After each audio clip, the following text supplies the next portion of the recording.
খাওয়া দাওয়া শেষে বাইরে এসে সে আমাকে বলল, এখানে একটা মিষ্টির দোকান আছে, খুব ভালো হয় ওদের মিষ্টি, চলুন খাই। আমি তাকে অনুসরণ করলাম। পথে একটা কুকুরকে দেখে সে পোলাওয়ের প্যাকেট খুলে কুকুরের সামনে রাখল। বিড়বিড় করে বলল, খা। কার এটো খাবার খাচ্ছিস জানিস? ওনার নাম মীরা, খুবই সুন্দরী। এরকম সুন্দরী আপার খাওয়া বিরিয়ানি খেতে শরীরে একটা ভাব আসছে না? আসছে। তাহলে খা। তুই সুন্দরের কি বুঝবি?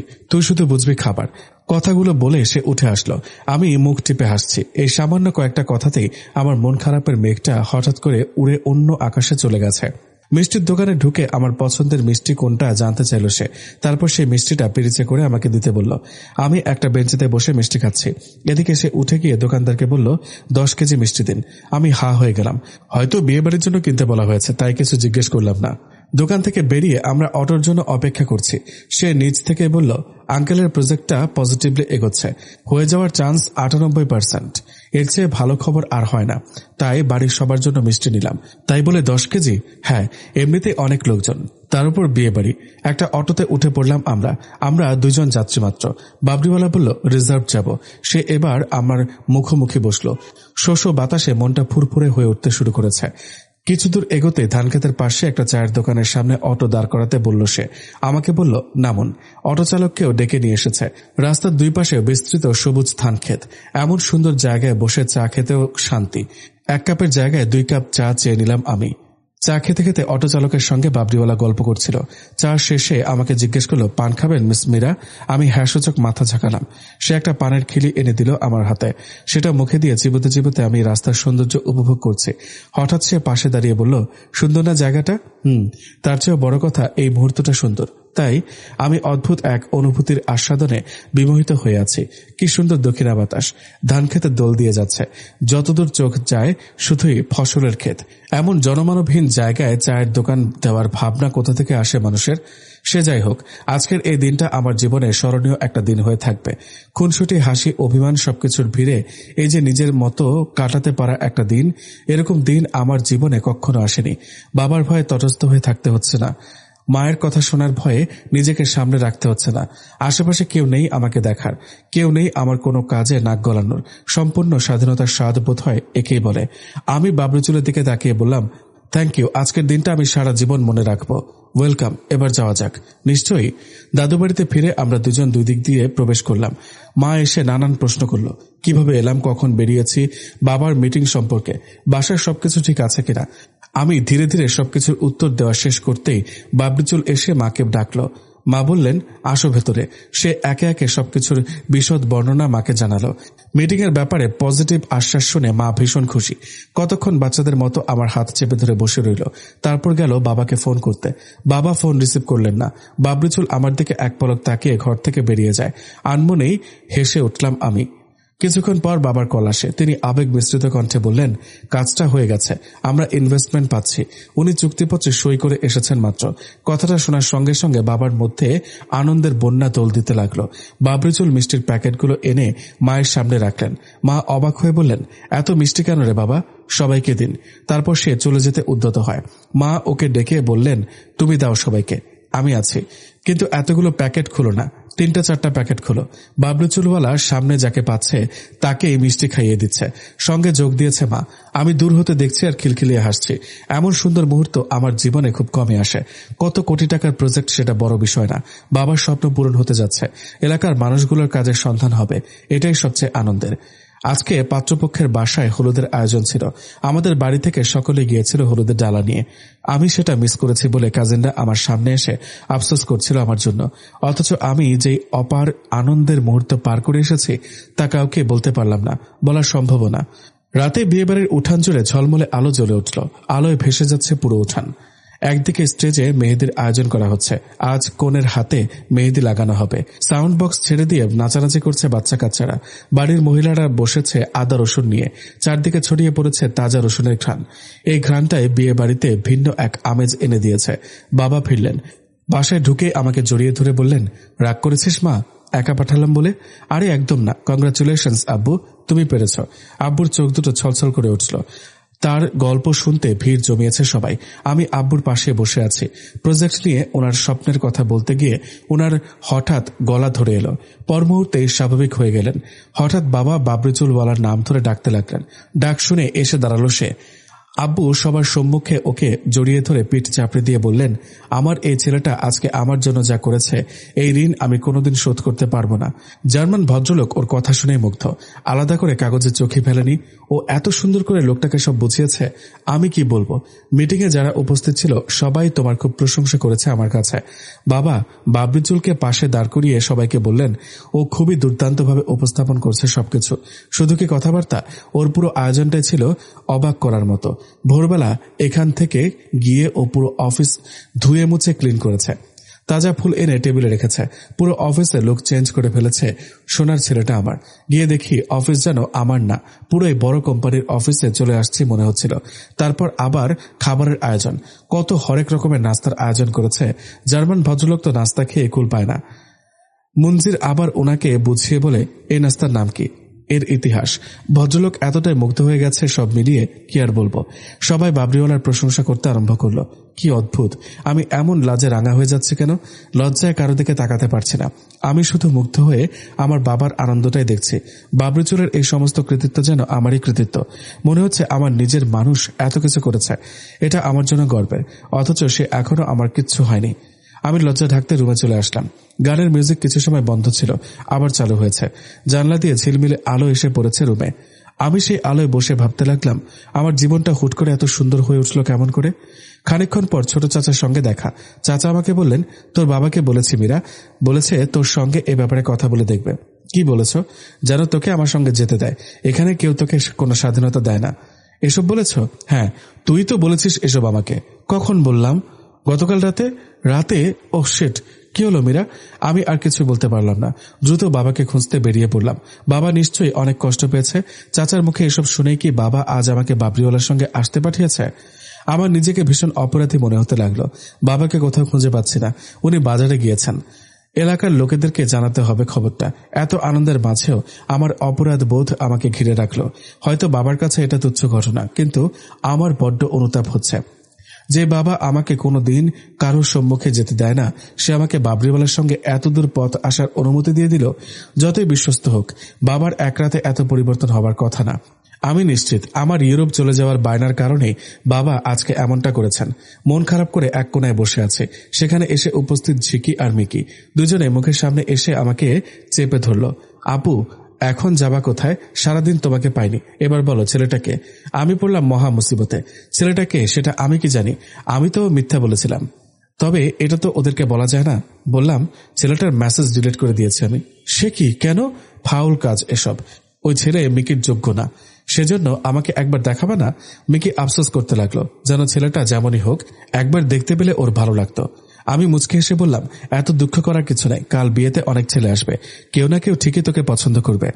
মিকি বিরক্ত হয়ে বলল, ধুর, ছেলের আইডি নাম কি ছিল ভুলে গেছি। তুমি একটা জাতা আপু। ঠিক আছে, তোরা খুব ভালো, এখন যা এখান থেকে। রাগ করো না আপু, ছেলেটা কালকে নিশ্চয়ই আসবে। হলুদে যে এসেছিল, বিয়েতে সেই আসবেই। কালকে ওকে দেখলে তুমি চিনবে না। আমি হাসি গোপন করে বললাম, কেন চিনব না? আমি 10 বছর আগে দেখা মানুষকেও মনে রাখতে পারি। আমার ব্রেইন অনেক শক্তিশালী। ঝিকি বলল, কত শক্তিশালী বোঝা হয়ে গেছে আমাদের। সামান্য নামই মনে রাখতে পারো না, আবার 10 বছর পরে চেহারা মনে রাখবে? চাপাবাজ।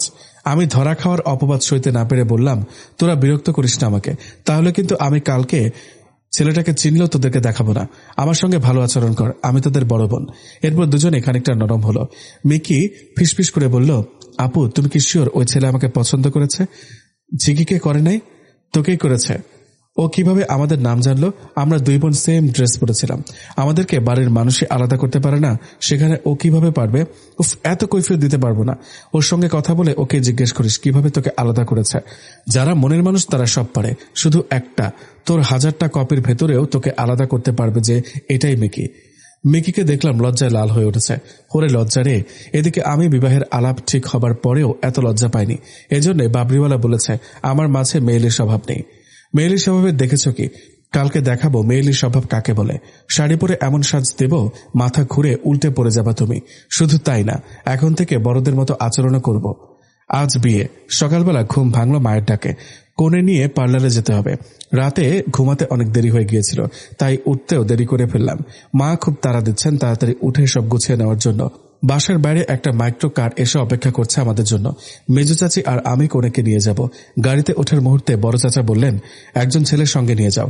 আমার চাচাতো ভাইদেরকে খুঁজে পাওয়া গেল না, ফোন দিয়েও কাউকে পাওয়া গেল না। ফুপুর বড় ছেলেকে ঘুম থেকে ডেকে দিয়ে আমাদের সঙ্গে যেতে বলে সে খুব বিরক্ত হয়ে বলল, মেয়েদের সঙ্গে গিয়ে আমি কি করব? ছোট দুলাভাই নাচতে নাচতে এসে দাঁড়ালেন। চাচি আমাকে ফিসফিস করে বলল, এর চেয়ে তোমার চাচাকে নিয়ে গেলেই পারতাম। মেজো চাচি কোনো এক অদ্ভুত কারণে আমার দুলাভাইদেরকে পছন্দ করে না। মেজো চাচির বয়স কম, অল্প বয়সের শাশুড়ি ডাকটাও ওনার পছন্দ না। অথচ আজকে ওনার জামাইদের তালিকায় আরও একজন যুক্ত হতে চলেছে। আমি দুলাভাইকে বললাম, আপনি এখানে থাকুন, বিয়েবাড়িতে কত কাজ, এগুলো সামলান, আমরা একাই যেতে পারবো। বড় চাচা পাশে ছিলেন, উনি আবার বললেন, একা কেন যাবে? কোনো কিছু প্রয়োজন হলে পার্লার থেকে বের হয়ে তোমরা আবার বাইরে যাবা? দাঁড়াও, তাফসিরকে কল দিচ্ছি। তাফসিরও ফোন রিসিভ করলো না। এমন সময় ভ্যান গাড়ি থেকে নামলো বাবরি চুলওয়ালা। দুই হাতে এক গাদা বাজার সদাই। একটা বিশাল বস্তা ভ্যান চালকের সঙ্গে ধরাধরি করে নামিয়ে বাড়ির ভেতর রেখে আসতে গেল। চাচাজান মুগ্ধ হয়ে বললেন, এই ছেলেটা এত কাজের, আমাদের একটা ছেলেও যদি ওর মতো হতো। এই মীরা, তোমরা ওকে নিয়ে যাও। আমি অবচেতন মনে পুলকিত বোধ করলাম। সেই পুলকের রেশ আমার সচেতন মনেও ধীরে ধীরে ছড়িয়ে পড়তে লাগলো। গাড়ির সিটে বসে গুনগুন সুরে গান গাইতে লাগলাম আমি। দেখলাম বাড়ির ভেতর থেকে শার্টের হাতা গুটাতে গুটাতে বাবরিচুল ভ্যানের দিকে যাচ্ছে। বড় চাচা ওকে ডাক দিয়ে গাড়িতে উঠতে বলায় সে ভ্যান চালকের সঙ্গে কথা বলতে গেল। আমি গাড়িতে বসে খেয়াল করলাম সে ভ্যান থেকে একটা বড় ব্যাগ তুলে ভ্যান চালকের কাঁধে তুলে দিল। যতই তাকে দেখছি মুগ্ধতা ক্রমশ বাড়ছে আমার। সাধারণত এই বয়সে একটা ছেলের মাঝে এত দায়িত্ববোধ থাকে না। পার্লারে পৌঁছাতে পৌঁছাতে খুব বেশি সময় লাগলো না। আমাদেরকে নামিয়ে দিয়ে বাবরিচুল চাচিকে বলল, আন্টি আমি বাড়িতে যাই, ওখানে উপস্থিত থাকলে ওরা রান্নাটা ভালো করে করবে। আপনাদের কিছু লাগলে আমাকে জাস্ট একটা কল দিলেই হবে, আমি দ্রুত হাজির হব। মেজো চাচি বললেন, বাড়িতে কাজ করার জন্য অনেক মানুষ আছে, অনেক তো করলে, আজকের দিনটা না হয় এনজয় করো। বাবরিচুল হতবাক হয়ে তাকিয়ে আছে। চাচি বললেন, তুমি গাড়িতে বসে ওয়েট করো, কিছু লাগলে আমি ডাকবো। সারা রাত জেগে এটা সেটা কাজ সামলেছ, উঠেছ ভোরবেলা, এখন গাড়িতে বসে কিছুক্ষণ ঘুমিয়ে নাও বাছা। বাবরিচুল খানিকটা বিব্রত বোধ করছে। মৃদু হেসে বলল, আমার যে কাজ ফেলে বসে থাকতে ভালো লাগে না, ওখানে থাকলে একটা না একটা কাজ তো করে দিলে ভালো হবে। অত ভালো দেখতে হবে না বাপু, অনেক দেখেছ, আজকে বিয়ের আনন্দটা একটু উপভোগ করো। আচ্ছা শোনো, তোমার তো জামায় দাগ লেগে গেছে, বিকেলে পরার জন্য ভালো ড্রেস এনেছ? বাবরিচুল খানিকটা ইতস্তত বোধ করে বলল, হ্যাঁ আছে, পাঞ্জাবি তোলা আছে। তুমি যদি কিছু মনে না করো আমি তোমাকে একটা গিফট দিতে চাই। তুমি কি কিছু মনে করবে? না না, তার প্রয়োজন নেই আন্টি। আরে চুপ করো তো তুমি। তুমি এখন মার্কেটে যাও, পছন্দসই একটা ব্লেজার কিনবে আর একটা জমকালো পাঞ্জাবি। আজকের অনুষ্ঠানে পাঞ্জাবি পরতে পারো, আর বৌভাতে যাওয়ার সময় ব্লেজার পরে যাবে। তুমি কি মাইন্ড করবে এটুকু গিফট নিতে? বাবরিচুল বেশ অপ্রস্তুত বোধ করছে। লজ্জিত হাসি দিয়ে বলল, এসবের কোনো প্রয়োজন নেই, থ্যাঙ্কস। আমাদের জন্য তুমি এত কিছু করলে, আর এই আন্টি তোমাকে সামান্য একটা উপহার দিতে চাই, সেটা তুমি নেবে না? সে অপ্রস্তুত ভঙ্গিতে একবার আমার মুখের দিকে আর একবার চাচির মুখের দিকে তাকাতে লাগলো। চাচি আমাকে বললেন, মীরা, তোর এখানে কোনো কাজ নেই, আমি মাইশার সঙ্গে আছি, তুই ওকে নিয়ে মার্কেটে যা, দেখে শুনে ভালো দেখে শপিং করবি, আর হ্যাঁ, নিতে না চাইলে জোর করে নিয়ে দিবি। চাচি আমার হাতে ওনার পার্সটা দিয়ে মাইশাকে নিয়ে পার্লারের ভেতর প্রবেশ করলেন। আমি লাজুক হেসে বললাম, এত লজ্জা পাবার কিছু নেই, অ্যাপল তো আমাদের ফ্যামিলির ছেলে, তাই না? সে হতচকিত মুখে আমার দিকে তাকালো। আমি লজ্জায় পড়ে গেলাম। আবার মাইন্ড করবে না তো? মুখ ফসকে এই কথাটা কেনই বা বলতে গেলাম আমি? ধুর। বাবরিচুল আমাকে বোঝানোর চেষ্টা করলো, এসবের কোনো প্রয়োজন নেই মিস মীরা, আপনি আন্টিকে বুঝিয়ে বলুন। আমার ওপর যে দায়িত্ব দেওয়া হয়েছে সেটা আমাকে ঠিকঠাক পালন করতে দিন। এখন কি মার্কেটে যাবেন নাকি আমি হাত ধরে টেনে নিয়ে যাব? সে চমকে উঠে বলল, যাব। দুজনে পাশে একটা শপিং মলে চলে গেলাম। ছেলেদের পোশাক সম্পর্কে আমার ধারণা কম, তবে বাবরিচুল যেটা পরে ওকে সেটাতেই সুন্দর লাগে। সুন্দর মানুষের এই একটা সুবিধা, আলাদা করে পোশাক পছন্দ করার বালাই নেই। তাও জোরপূর্বক আমি একটা ব্লেজার ট্রায়াল দিতে বললাম। তাকে ব্লেজার এত চমৎকার দেখাচ্ছে যে আমি চাই এটা আগামী 365 দিনই পরে থাকুক, সে ঘুমের সময় পরে থাকুক, ওয়াশরুমে পরে যাক, এটা যেন কখনো গা থেকে না খুলে। সে ভ্রু নাচিয়ে জিজ্ঞেস করলো, কি সুন্দর, নিয়ে নিন। ব্লেজারটা প্যাকেট করে দিল। আমি তাকে অনুরোধ করলাম আর একটা ব্লেজার ট্রায়াল দেওয়ার জন্য। সে ভ্রু কুঁচকে জানতে চাইল, কেন দিন তো, এত কথা বলছেন কেন? একটা তো নিয়েছি, আরেকটা পরুন, দেখি কেমন লাগে। আমি একজনের জন্য কিনবো। কার জন্য? সে কি আমার সাইজের? হ্যাঁ, সে আপনি। সে কিছু বলার আগে আমি তাকে ঠেলে ট্রায়াল রুমে পাঠিয়ে দিলাম। তারপর কাউন্টারে গিয়ে আমার নিজের পার্স থেকে বিল পরিশোধ করে দিলাম। আমার তো উচিত নিজের হবু বরকে মানানসই জামাকাপড় গিফট দেয়া। যাকে যেটাতে বেশি ড্যাশিং লাগে তাকে তো সেটাই সবসময় পরা উচিত। আমরা যে প্যান্টটা কিনেছি সেটা আমেরিকান কোম্পানির, সাইজে কয়েক ইঞ্চি লম্বা হয়ে গেছে। মার্কেটের 5 তলায় দর্জির কাছে এলাম প্যান্টের সাইজ ঠিক করতে। দর্জি মাপ নিয়ে আমাদেরকে বললেন 15 মিনিট বসুন। বাবরিচুল আমাকে বসিয়ে রেখে আশেপাশে হাঁটাহাঁটি করে এলো। আমি তার ব্লেজারের ব্যাগ কোলে নিয়ে বসে আছি। জানি না কেন জীবনের প্রথমবার কারো জন্য কেনাকাটা করে আমার এত আনন্দ হচ্ছে। বাবরিচুল বলল, চলুন চা কফি কিছু খেয়ে আসি, উপরে একটা কফি শপ আছে। তাকে অনুসরণ করলাম আমি। ভেতরে ভেতরে আনন্দে ঝলমল করছি। আমি এখনো একটুও সাজগোজ করিনি। খানিকটা আফসোস হচ্ছে সে কারণে। মনে হচ্ছে আসার আগে বেশ কড়া একটা সাজ দেওয়া দরকার ছিল। রুফটপ কফি শপ, চারপাশ খোলামেলা, জায়গাটা ছোট হলেও ছিমছাম গোছানো। বাবরিচুল বলল, আপনি যা যা খেতে চান অর্ডার দিন, আমি নামাজ পড়ে আসি, দ্রুত চলে আসবো। আচ্ছা। সে চলে গেল। আমি ছাদের রেলিং ধরে দাঁড়ালাম। নিচেই মেন রোড। গাড়ির হর্নের শব্দে কানে আসছে। কফির কড়া সুঘ্রাণ আর এলোমেলো বাতাস আমার হৃদয়ে সুখের অনুরণ তুলছে ক্রমশ। ওপর থেকে দেখতে পেলাম রাস্তার পাশ দিয়ে বাবরিচুল দ্রুত পদে হেঁটে যাচ্ছে। অদূরে একটা মসজিদ, সেখানে যাচ্ছে সে। আমি মন্ত্রমুগ্ধের মতো তার হেঁটে যাওয়া পথের দিকে তাকিয়ে থাকি। হঠাৎ করে মানুষটা আমার এত আপন হয়ে উঠল। ক্ষণিকের জন্য তাকে অপরিচিত মনে হয় না, যেন হাজার বছর ধরে আমাদের পরিচয়, আমাদের কথোপকথন, একসাথে পথ চলা। সম্পূর্ণ নতুন একটা মানুষের জন্য এমন অনুভূতি কেন হচ্ছে আমার? সে ফিরে এলো কিছুক্ষণ পরেই। 2 কাপ কফি আর ডোনাট অর্ডার দিলাম। মুখোমুখি দুটো চেয়ারে বসলাম দুজনে। মাঝখানে ছোটখাটো একটা টেবিল। সে ব্যস্ত ভঙ্গিতে মোবাইলে কিছু একটা করছে। এক পর্যায়ে ফোন রেখে আমাকে বলল, এরকম বিয়ের অনুষ্ঠান কখনো থাকার সৌভাগ্য আমার হয়নি। আসলে আমাদের ফ্যামিলি একটা ব্রোকেন ফ্যামিলি। আব্বু মারা গেছে অনেক বছর আগে, বছর 4 আগে আম্মু। আমি ভাইয়ার সংসারে বেড়ে উঠেছি। সেভাবে ফ্যামিলির মানুষদের সঙ্গে বোঝাপড়াও তৈরি হয়নি কখনো। আপনার পরিবারটা এত সুন্দর, আর বিশেষ করে দাদা বাড়িতে সবাই এত আন্তরিক। যৌথ পরিবারের আনন্দ আমি এখানে প্রথম অনুভব করলাম। একটা বিয়ে বাড়িতে সবাই কত আনন্দ করছে, এটা আমার লাইফে বেস্ট এক্সপেরিয়েন্স। আমি অবাক হয়ে তার কথাগুলি শুনছিলাম। সে কথা বন্ধ করতেই আমি কোনো কিছু না ভেবে বলে ফেললাম, আমাদের বিয়েও দাদা বাড়িতে আয়োজন করব। আমাদের বলতে আপনার বিয়ে? আমি থ হয়ে গেলাম। গোটা জীবনে এত লজ্জায় কখনো পড়িনি। লজ্জায় ইচ্ছে করছে টেবিলের নিচে মাথা ঢুকিয়ে দিই। তাকে বিষয়টা বুঝতে না দিয়ে বললাম, হ্যাঁ, আমার আর আমার বরের বিয়ে, রোহানের বিয়ে। আমরা 2 ভাই বোন দাদা বাড়িতে বিয়ের প্রোগ্রাম করব। অনেক মজা হবে, তাই না বলেন? আপনার কি বিয়ে ঠিক হয়েছে নাকি? না, সেরকম কিছু না, এমনি বললাম। জন্মেছে যখন, বিয়ে তো একদিন হবেই। যখন হবে তখন দাদু বাড়িতে এসে প্রোগ্রাম করব। সে মুখ টিপে হাসতে হাসতে বলল, ঠিক বলেছেন, জন্মেছে যখন, বিয়ে একদিন হবেই। বিয়ে নিয়ে এত আগ্রহের কারণ? বয়ফ্রেন্ড আছে মনে হচ্ছে? না, ওসব ছাতার মাথা আমি রাখি না। আমি আজ পর্যন্ত এই মনে কাউকে জায়গা দেই নাই। একদম আমার বিবাহিত বর হবে আমার প্রথম বয়ফ্রেন্ড। ভালো। কফি চলে এসেছে অনেকক্ষণ আগে। আমি বিব্রতকর পরিস্থিতি এড়াতে কফির মগে ঘন ঘন চুমুক দিতে লাগলাম। সে জানতে চাইল আমার কোন ফ্লেভারের আইসক্রিম পছন্দ। আমি ফ্লেভারের নাম বলতেই উঠে গিয়ে একটা আইসক্রিম এনে দিয়ে বলল, সেদিন আঙ্কেল আইসক্রিম এনে আপনাকে খুব ডাকাডাকি করেছিল। তখন মনে হলো আইসক্রিম আপনার অনেক পছন্দ। হ্যাঁ, অনেক বেশি। বাচ্চাদের তো এইসব পছন্দ হবে। আমি আজ ঝগড়ার মুডে নেই, তাই কিছু না বলে মুচকি হাসলাম। আইসক্রিম শেষ করে ফিরে এলাম পার্লারে। গাড়িতে শপিং ব্যাগগুলো রেখে ভেতরে যাব এমন সময় সে বলে উঠল, মিস মীরা। জি। কিছু না। বলুন। না, কিছু না। আমি জানি না কেন আমার বুকটা ধুকপুক করে উঠল। দ্রুতপদে পার্লারে প্রবেশ করতে লাগলাম আমি। মেজো চাচি ছুটে এসে আমাকে ধরে জানতে চাইলেন, কতদূর এগোলো? কি তোমাদের গল্পটা? মানে মানে মানে তোমার আমাদের মাঝে কোনো টিয়ে নেই চাচি। এইসব বাহানা আমাকে শুনিও না মীরা। তোমাকে আমি ছোট্ট থেকে চিনি। তোমার আচার আচরণ, গলার টোন, চোখের চাহনি সবকিছু আমার চেনা। তোমার চোখ মুখে প্রতিটি পদক্ষেপে তোমার শরীর জানান দেয় তুমি ওর প্রতি কতটা দুর্বল। আমি যেন খানিকটা স্তব্ধ হয়ে পড়লাম। এত করে চেষ্টা করার পরেও যদি সবাই বুঝে যায় তার প্রতি আমার দুর্বলতা, তবে তো বিপদ। আমি চাই না কেউ আমার মনের খবর পড়তে পারুক, অন্তত বাবরিওয়ালা তো নয়ই। এই মুশকিল থেকে নিজেকে কিভাবে উদ্ধার করব আমি? মেজো চাচি মুচকি হেসে বললেন, আচ্ছা টেনশন করো না। এরকম হয়, জীবনের প্রথম যখন কোনো মানুষ আসে তখন আসলে কোনো লজিক কাজ করে না। সে আশেপাশে আসলেই ভালো লাগে, অথচ একটু দূরে গেলে অস্থিরতা জান বের হয়ে যায়। এসব খুবই কমন সিমটম। কিসের সিমটম? প্রেমে পড়ার। যা বলে লাভ নেই মীরা। তুমি এই হাসো, এই কাঁদো, এই আনমনে গুনগুন করো, আবার এই অভিমানে ফেটে পড়ো। এসব কখন হয় বলতো? যখন কেউ প্রেমে পড়ে তখন। আমি অন্যদিকে মুখ ফিরিয়ে লাজুক স্বরে বললাম, এত দ্রুত আমি কারো প্রেমে পড়ে যাব এটা কখনো ভাবিনি। আমার ভালো লাগছে না, ইচ্ছা করে একটা বক্সে ঢুকে বসে থাকি। মেজু চাচি হাসতে হাসতে বললেন, এরকম হয় বুঝলে, তোমার চাচার সঙ্গে প্রথম প্রথম আলাপ হওয়ার পর আমারও এমন হয়েছিল। আহা, সে কি ফিলিংস! খেতে পারি না, ঘুমাতে পারি না, সারাক্ষণ অস্থির অস্থির লাগে। তাকে দেখলে আবার সব ঠিক হয়ে যায়। এই অনুভূতি অমূল্য। জগতের কোনো অনুভূতির সঙ্গে এর মিল নেই।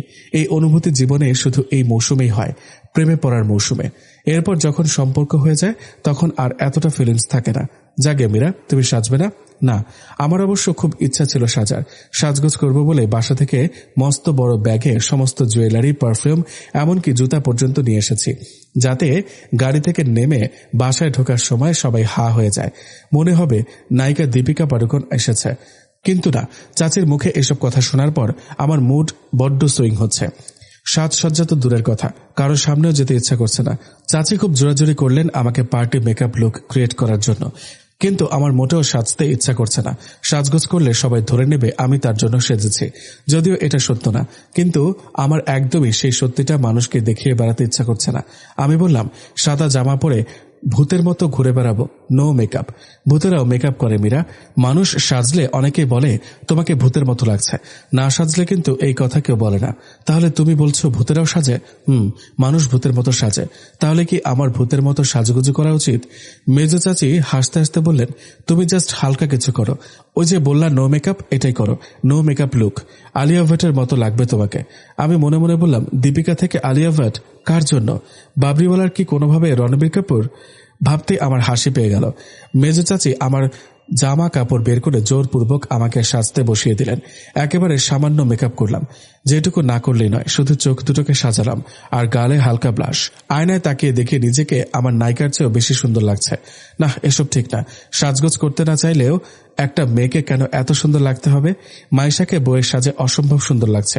ওর হাত ধরে খানিকক্ষণ ঘুরিয়ে ঘুরিয়ে নাড়ানোর চেষ্টা করলাম। মাইশা বলল, খুব নার্ভাস লাগছে আমার। খপ করে মেজো চাচির হাত ধরে মাইশা বলল, তোমাদের ছেড়ে যেতে একদমই ইচ্ছা করছে না চাচি, তুমি সবসময় আমার বড় বোনের মতো আমার পাশে ছিলা। আই লাভ ইউ চাচি। মেজো চাচি চোখ দুটো কান্নায় ভরে উঠল। মাইশাকে জড়িয়ে ধরে কেঁদে ফেললেন উনি। মাইশাও চোখ মুছছে। আমি ব্যস্ত হয়ে বললাম, এত দামি মেকআপ ধুয়ে ফেলিও না তোমরা। কান্নাকাটি বিদায়ের সময়ের জন্য জমিয়ে রাখো প্লিজ। এখন চলো। আমি পার্লার থেকে বের হয়ে গাড়ির দিকে অগ্রসর যতই হচ্ছি ততই আমার হৃদস্পন্দন বাড়তে লাগলো। মনে হচ্ছে ঠিকমতো হাঁটতেই পারছে না। মাইশা কিভাবে বধূর সাজে নিজেকে শক্ত রেখেছে আমি জানি না। বাবরি চুলের মুখোমুখি হতে আমার ভয়ঙ্কর রকম লজ্জা লাগছে। টুপ করে গাড়িতে উঠে বসলাম আমি। বাবরি চুল আশেপাশে নেই, না থাকাই শ্রেয়। অন্তত শান্তিতে একটু নিঃশ্বাস নিতে পারবো। খানিকক্ষণ পর সে এসে চাচিকে জিজ্ঞেস করলো, আন্টি চা খাবেন? খুব ভালো হয়। এই মুহূর্তে এক কাপ চাই দরকার ছিল আমার। সে ছুটে গিয়ে সবার জন্য চা নিয়ে আসলো। আমি বসেছি একদম পেছনের সিটে। আমার চায়ের কাপটা চাচি এগিয়ে দিলেন। এখনো তার সঙ্গে আমার চোখাচোখি হয়নি। বাড়িতে এসে গাড়ি থেকে নামার সময় সে আমাকে পেছন থেকে ডেকে বলল, এটা নিলেন না? ফিরে দেখি ব্লেজারের ব্যাগটা। আমি বললাম, এটা আপনার জন্য। মানে? সাকসেসফুলি প্রজেক্টটা ডিল করার জন্য আমার তরফ থেকে গিফট। ভাই, আপনাদের সমস্যাটা কি? আমাকে সবাই গিফট দিচ্ছেন কেন? আমি কি দেখতে পথশিশুদের মতো? আমি উচ্চস্বরে হেসে উঠলাম। হাসি যেন থামছে না আমার। সে দুই হাতে দুইটা ব্লেজারের ব্যাগ নিয়ে হতভম্ব হয়ে দাঁড়িয়ে আছে। আমি বললাম, আমি যখন বিশেষ কিছু করব তখন আপনিও আমাকে গিফট দিবেন। সদবোধ, সুন্দর লাগছে আপনাকে। আমি চমকে উঠলাম। মনে হলো দম বন্ধ হয়ে আসবে আমার। এক মুহূর্ত দাঁড়িয়ে থাকতে পারলাম না। দ্রুত চলে এলাম সেখান থেকে। মায়ের পুরনো দিনের এক বান্ধবী, মিনু খালা। বহু বছর পর আন্টিকে দেখে আমি সালাম জানালাম। আন্টি আমার হাত দুটো ধরে বললেন, মাশাআল্লাহ মাশাআল্লাহ, আমাদের মীরা একদম পরীর মতো দেখতে হয়েছে। খালা, আপনি পরী দেখেছেন? শোনো মেয়ের কথা। পরী কথাটা শুনলেই একটা অসম্ভব সুন্দর চেহারা আমাদের চোখের সামনে ভেসে ওঠে। এজন্য দেখতে হয় না রে মা। ও আচ্ছা, আমি অসম্ভব সুন্দর না, সম্ভব সুন্দর। ভারী দুষ্ট আছিস এখনো। ভেবেছিলাম বদলে গেছিস। না, এখনো সেই ছোট্ট মীরার স্বভাবটাই রয়ে গেছে। মিনু খালার সঙ্গে ছোটবেলা আমার গভীর সম্পর্ক ছিল। আমরা তখন গ্রামেই থাকতাম। খালার বাড়িটা আমাদের বাড়ির পাশেই ছিল। মা আর মিনু খালা একসঙ্গে পড়েছে। ভাগ্যক্রমে দুই বান্ধবীর পাশাপাশি বিয়ে হয় আমি মিনু খালার আদরের নয়নমণি হয়ে গেলাম। খালার একটা ছেলে ছিল, আয়মান, আমার চাইতে বছর 3 বড়। বেশিরভাগ সময় খালা আমাকে বাসায় নিয়ে রাখতেন, নিজের ছেলের সঙ্গে আমাকে ভাত খাইয়ে দিতেন। আমি আর আয়মান খালার মাথাটা পাগল করে দিতাম। আমরা শহরে চলে যাওয়ার পরে সম্পর্কে ভাটা পড়েছে, তবে এখনো মায়ের সঙ্গে খালার যোগাযোগ হয়। ওনারা ফোনে গল্প করেন অনেকক্ষণ ধরে। আমি খালার থেকে বিদায় নিয়ে রুমের দিকে পা বাড়ালাম। হঠাৎ শুনি মিনু খালা মাকে বলছেন, তোর মেয়েটাকে আমাকে দিয়ে দে রে, ওকে আমি পুতুলের মতো করে সাজিয়ে রাখবো। আমি থমকে দাঁড়ালাম। মা মৃদু হেসে বললেন, মীরা ওর বাবার চোখের মণি, এক পলক আড়াল হতে দেয় না ওর বাবা। আমি ওকে মাথায় তুলে রাখবো রে, আয়মানের বউ করে আনতে দে আমাকে প্লিজ, তোর দুটা পায়ে পড়ি। মীরাকে দেখে আমার আর মন মানছে না রে, আমার আয়মান খুব ভালো ছেলে। মা বললেন, ওর বাবা তো মীরার জন্য এমন কাউকে আনবে যাকে আমাদের বাসাতে রাখতে পারবে, মীরাকে শ্বশুরবাড়ি যেতে দিবে না। ও, আমি কি ভাইয়ের সঙ্গে কথা বলে দেখবো রে? তুই একটু বুঝিয়ে বলবি, আজকালকার দিনে কেউ ঘর জামাই রাখে না, মীরার আলাদা সংসার হবে, ভালো হবে না সেটা? তুই আমাকে দিয়ে দে তোর মেয়েটাকে, ওকে বড় ভালো রাখবো আমি। একটা দীর্ঘশ্বাস ছেড়ে আমি ঘরে চলে এলাম। অজান্তেই আমার ভেতর এক ধরনের চিন্তার ছায়া এসে পড়ল। পাত্রপক্ষ চলে এসেছে, তাদেরকে বরণ করতে আমরা সবাই গেট আটকে দাঁড়িয়েছি। মিষ্টি মুখ ও শরবত খাইয়ে টাকা আদায় করা হবে, তারপর তাদেরকে বাড়িতে প্রবেশের অনুমতি দেওয়া হবে। আমাদের দাবি ছিল 10,000, কিন্তু মাত্র 2,000 টাকা দিয়ে পাত্রপক্ষ হই হট্টগোল শুরু করে দিল। বাড়ির মুরব্বীদের আদেশে আমরা গেট ছেড়ে দিয়ে সরে এলাম। ঝলমলে আলো আর বাড়ি ভর্তি মেহমান, বিয়েবাড়ির আমেজে ভরপুর। সবগুলো ঘরে গিজগিজ করছে মানুষ। গ্রামবাসী মহিলারা দল বেঁধে এসেছে বরকনেকে দেখার জন্য। হঠাৎ খেয়াল করলাম বাবরিচুল আমার দেওয়া ব্লেজারটা পরেছে। আজকে অসম্ভব ব্যস্ত সে। এই বিয়েবাড়িতে যেখানে সবাই আনন্দে মশগুল, সেখানে উনি সবকিছু ঠিকঠাক আছে কিনা সেদিকটা নিয়ে ব্যস্ত। এই যেমন বরপক্ষের কোনো সমস্যা আছে কিনা, নিমন্ত্রিত অতিথিদের খাওয়া দাওয়া ঠিকমতো হচ্ছে কিনা, সব দিকেই তার খেয়াল। বিয়ে পড়ানোর আয়োজন শেষ হতে মিষ্টি খাওয়ার ধুম পড়ে গেল। বাবরিচুল আমার সামনে মিষ্টির প্যাকেট নিয়ে হাজির। আমি হাত পেতে দাঁড়ালাম। সে আমার হাতে একটা মিষ্টি দিয়ে বলল, এরপর আপনার বিয়ের মিষ্টি বিতরণ করতে চাই। আমি মুখ বাঁকা করে বললাম, শখ কত? শখ থাকা কি দোষের? আপনি এরপর বিবাহযোগ্য কন্যা। তাছাড়া আপনার আজকে একটা প্রস্তাব এসেছে শুনলাম। কার কাছে শুনলেন? শুনেছি, ছেলেটাকেও দেখলাম। একজন কে? আমি তো শুনেছি আমার দুজনের সঙ্গে বিয়ের আলাপ চলছে। আরেকজনকে দেখেননি শুনে খারাপ লাগলো। বাবরিচুল এবার খানিকটা ভ্রু কুঁচকে বলল, আমি শুধু আয়মান নামের একজনকে দেখলাম। আরেকজনও কি এখানকার সেটা বলা যাবে না, খুঁজে বের করুন। আরে বলে ফেলেন। খুঁজে বের করে দেখি।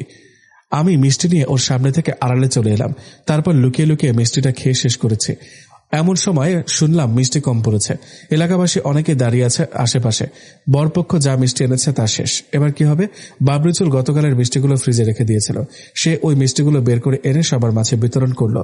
সবাই প্রশংসা করতে লাগলো ওর। ছেলেটা গতকাল 10 কেজি মিষ্টি আনায় সবাই ওকে কতটা কথা শুনিয়েছে, অথচ ওর সেই মিষ্টিগুলো এখন সম্মান বাঁচালো। সবার মুখে এমন প্রশংসা শুনে আমি মনে মনে ব্যাপক খুশি।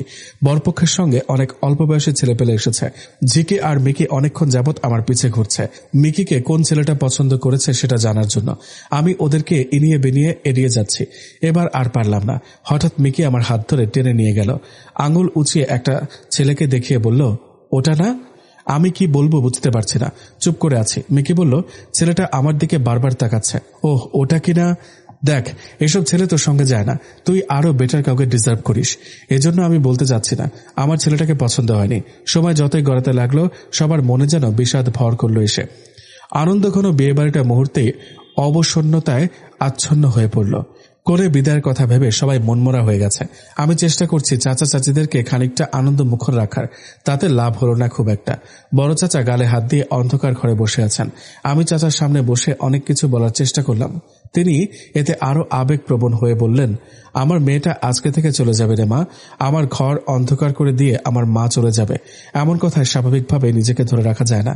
আমি অশ্রুসিক্ত চোখে বললাম, চাচা কষ্ট পাবেন না, আপু অনেক ভালো থাকবে, দোয়া করুন ওর জন্য। আপনি কাঁদলে আপু কিভাবে যাবে বলেন? মারে, আমার বুক ছিঁড়ে যায়। আমার মেয়েকে কিভাবে আমি আরেকজনের হাতে তুলে দেব রে মা? কন্যাদায়গ্রস্ত পিতার কষ্ট অনুভব করার শক্তি আমার নেই। কথা বলতে বলতে আমারই গলা ধরে আসলো।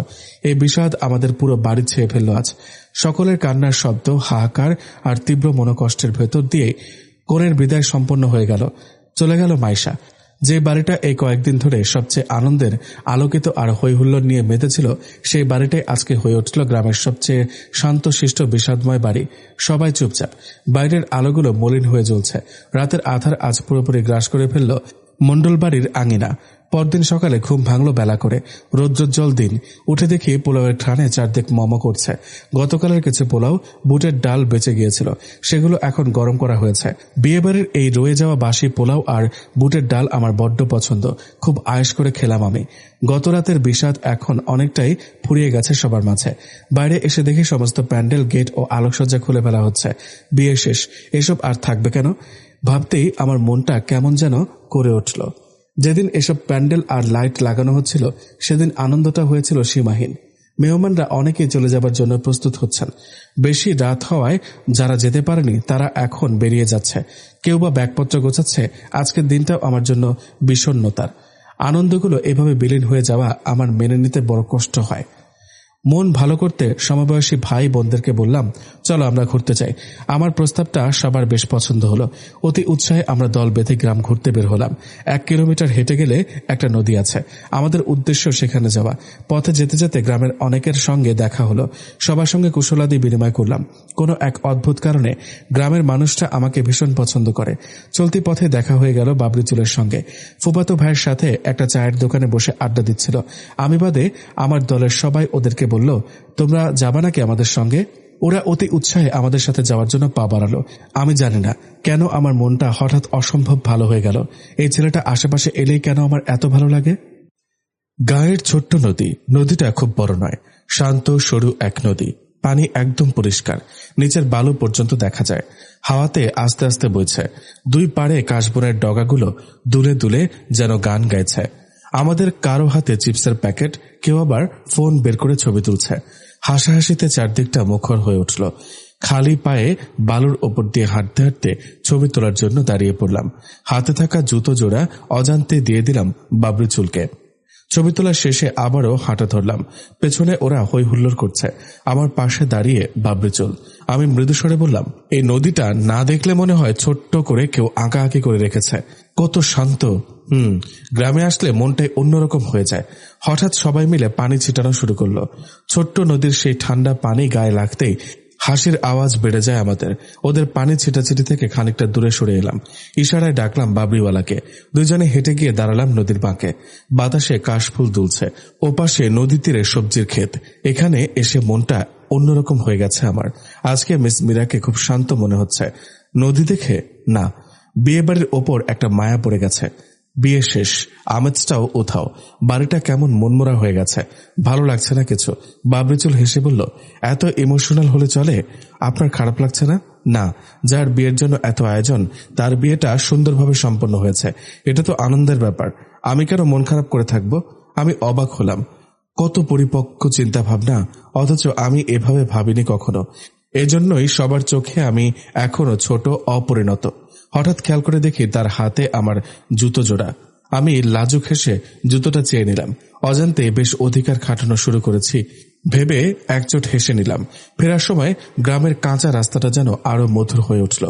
পায়ের নিচে শুকনো মাটির হালকা খসখস শব্দ। গাছেদের ফাঁক দিয়ে হালকা কমলা রোদ এসে গায়ে লাগছে। সবাই নিজেদের মতো গল্প করতে করতে হাঁটছে, কিন্তু আমার মনটা শান্ত নদীর মতো।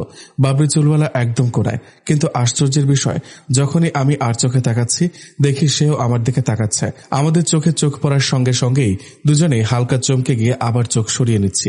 এই ক্ষণিকের ছোট্ট মুহূর্তটা আমার জীবনে হাজার কথার চেয়েও বেশি উষ্ণ মনে হলো। বাড়ি ফিরলাম আনন্দ নিয়ে। দাদুভাই টঙের ওপর বসে হাওয়া খাচ্ছেন। আমি এসে মাত্রই পাশে বসেছি। বাবরিওয়ালা এসে বলল, মীরা, আপনি একটু এখান থেকে যান, দাদুর সঙ্গে আমার কথা আছে। বাবরিওয়ালার চোখে মুখে কাঠিন্যতা। আমি কোনো প্রশ্ন করলাম না, ইচ্ছাকৃতভাবে দেরিও করলাম না। উঠে চলে এলাম। টঙের পাশে একটা খড়ের গাদা, তার আড়ালে এসে দাঁড়ালাম আমি। তাদের কথোপকথন শুনতে ইচ্ছা করছে। বাবরিচুল দাদুভাইকে বেশ সিরিয়াস কণ্ঠে জিজ্ঞেস করল, একটা কথা শুনেছি, ওটা সত্যটা আমাকে বলুন। কোন কথা শুনেছ? আমার নাকি মিস মীরার সঙ্গে বিয়ে। আমি চমকে উঠি। কথাটা সে আবিষ্কার করে ফেলেছে। কয়েক সেকেন্ড চুপ থেকে দাদুভাই বললেন, ঠিক শুনেছ, আমার বিয়ে আর আমি জানি না। বাহ, কখন ঠিক হলো? মীরার বাপের সঙ্গে কথা বলতে হবে দাদুভাই, ও তোমাকে বলবে। শুধু ভালো সময়ের অপেক্ষা করছিল। বলার আর দরকার নেই, আমি আঙ্কেলের মুখের ওপর কিছু বলতে পারবো না। আপনি ওনাকে জানিয়ে দেবেন আমার পক্ষে মিস মীরাকে বিয়ে করা সম্ভব নয়। হৃৎপিণ্ড যেন হুট করে একবার থেমে গিয়ে আবার জোরে ধাক্কা দিল। মাথায় কয়েক সেকেন্ডের জন্য শূন্যতা নেমে আসে আমার। কিছু বুঝতে পারি না, কিছু শুনতেও পারছি না। চারপাশের সমস্ত শব্দ যেন মাইল দূরের মতো লাগে। শুধু আমার নিজের নিঃশ্বাসের শব্দটাই অস্বাভাবিক জোরে শোনা যায়। মনে হয় যেন শরীরটা নিজের ওজনেই নিচে পড়ে যাবে। বুকের ভেতরটা ধকধক করতে থাকে, আর মাথায় গরম একটা তরঙ্গ উঠে পুরো শরীরকে ধাক্কা দেয়। সত্যি সে আমার হবে না? চারপাশ থেকে বাতাস যেন আমার কানে এসে চিৎকার করে বলে যায়, সে তোমার ছিলই না কোনোদিন। খড়ের গাদার আড়াল থেকে ধীরে ধীরে সরে এলাম। পা দুটো যেন আমার নয়, মাটিতে পড়ছে ঠিকই, কিন্তু কোনো শব্দ হচ্ছে না। মাথার ভেতর কেবল একটা কথাই ঘুরপাক খাচ্ছে, আমার পক্ষে মিস মীরাকে বিয়ে করা সম্ভব নয়। কেন সম্ভব নয়? এই প্রশ্নটা বুকের ভেতর কাটার মতো বিঁধে আছে। আমি ঘরে ঢুকেই শুয়ে পড়লাম। দরজা ভেজানো থাকলো। চোখ বন্ধ করলে বাবরি চুলের মুখটা ভেসে উঠছে। নদীর ধারে এত কোমল মুহূর্ত আমাদের। সেই মানুষটা হঠাৎ এমন অপরিচিত হয়ে গেল কেন? বুকের ভেতর জমে থাকা কান্নাটা আর ধরে রাখতে পারলাম না। বালিশে মুখ গুজে নিঃশব্দে কাঁদতে লাগলাম, কেউ যেন শুনতে না পায়। এই ভয়ে কান্নাটাও চেপে রাখার জোরালো চেষ্টা। কিছুক্ষণ পর দরজায় টোকা। মীরা, মায়ের গলা। চোখ মুছে দরজা খুললাম। মা তাকিয়ে বুঝে ফেললো কিছু হয়েছে, কিন্তু কিছু জিজ্ঞেস করলো না। শুধু পাশে বসে আমার মাথায় হাত বুলিয়ে দিল। এই স্পর্শটা পেয়ে বুকের ভেতর বাঁধ ভেঙে গেল আমার। মা, সবকিছু কেন এমন হয়? কি হয়েছে তা তো জানি না। আমি নিজেও জানি না আমার কি হয়েছে, কিন্তু খুব বেশি কষ্ট হচ্ছে। মা, ছেলেটা তোকে কিছু বলেছে? আমার ওকে ভালো লাগে মা, অসম্ভব ভালো লাগে। আমি তোমাদের কারণে ওকে আপন ভাবতে শুরু করেছিলাম।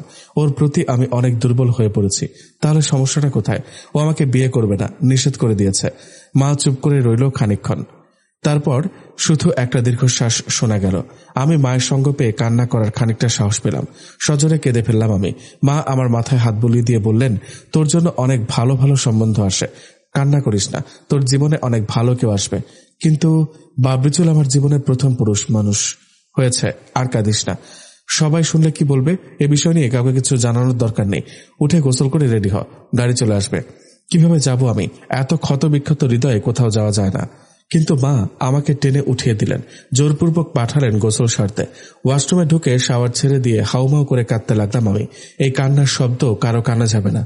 আমি জানি না নিজেকে কেন এতটা তুচ্ছ মনে হচ্ছে, কেনই বা এতটা ছিন্ন ভিন্ন হয়ে যাচ্ছি আমি।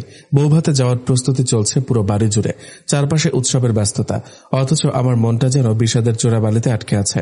মা এসে কোনো কথা শোনার সুযোগ না দিয়েই জোর করে জামাটা পরিয়ে দিলেন। আমার চোখে মুখে আপত্তির ভাষা ছিল, কিন্তু মুখ খুলে কিছু বলার শক্তি পাইনি। যেতে হবে, না চাইলেও যেতে হবে।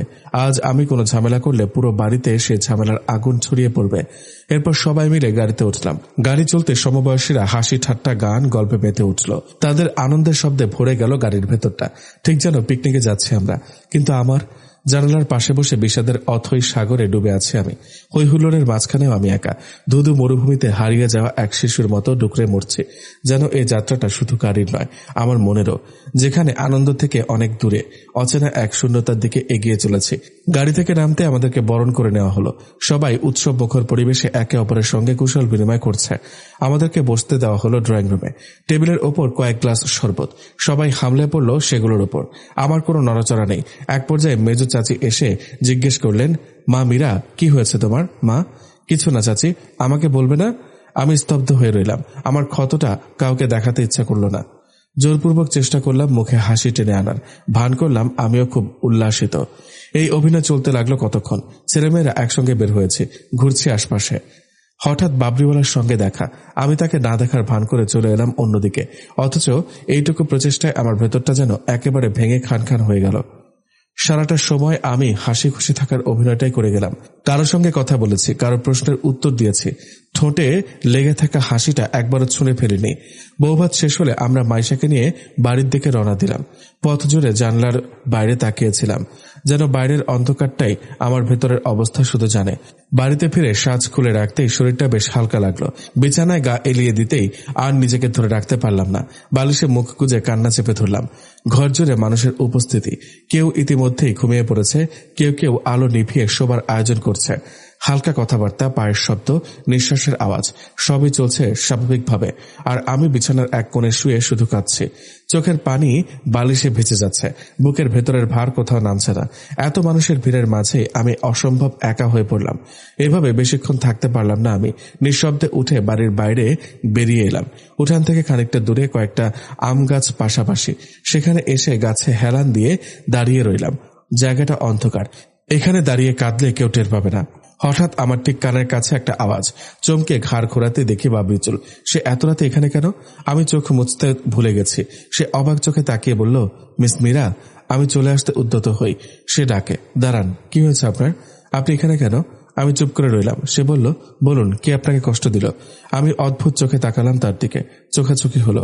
বুকের ভেতর কিছু একটা ধক করে উঠল আমার। অস্থিরভাবে এদিক সেদিক তাকাতে লাগলাম। মানুষ ব্যথার কারণ হয়েও কেন সেটা নিজে টের পায় না? সে আরো কাছে এসে জানতে চায়। প্লিজ বলুন, কেউ কিছু বলেছে আপনাকে? আপনি যান এখান থেকে, কেউ দেখলে মাইন্ড করবে। তাতে আপনার কিছু যায় আসে মীরা? আমি শান্ত। বাবরিচুল ভ্রু কুঁচকে ফেলল। মীরা, কিছু তো একটা হয়েছে, আমাকে বলা যাবে? বিরক্ত করছেন কেন আমাকে? আপনার জন্য কি কেউ কাঁদতে পারবে না নাকি? আর কাঁদলে কাঁদছে, আপনাকে কেন বলতে হবে? বাবরিচুল এবার কয়েক পা পিছিয়ে গেল। বলল, আপনার গা ঢাকা ওড়না দিয়ে। বোঝা যাচ্ছিল না এটাকে।